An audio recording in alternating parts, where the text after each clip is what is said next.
13h, place Royale.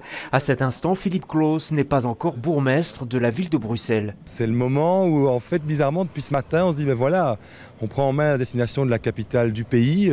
C'est pas une petite responsabilité, c'est plutôt la détermination qui est le juste mot. Quelques poignées de main avant le moment officiel face au ministre-président de la région, la prestation de serment.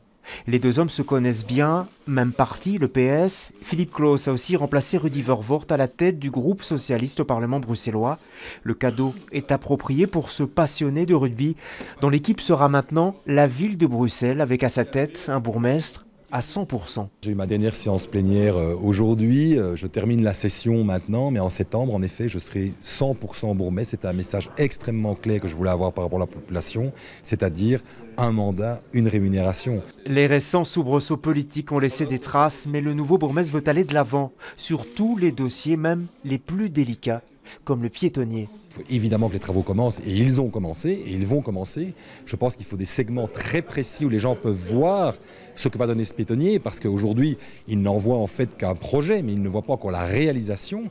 Et surtout, il faut toutes les techniques d'accompagnement. Il faut reconnaître que nos commerces ont souffert, il faut entendre cette souffrance et pouvoir leur montrer des bonnes solutions. Et en même temps, il ne faut pas renoncer à notre projet de ville. Un projet de ville que cet ancien échevin des finances et du tourisme va devoir mener à bout de bras.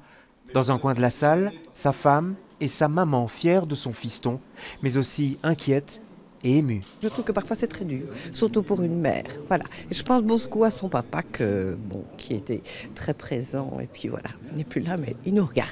Son père, à qui Philippe Claus pense certainement en ce moment, mais aussi à ses pères spirituels comme Roger Lallemand, son premier employeur, et l'ancien bourgmestre bruxellois Freddy Tillmans, souffrant, et qu'il aurait aimé saluer ici.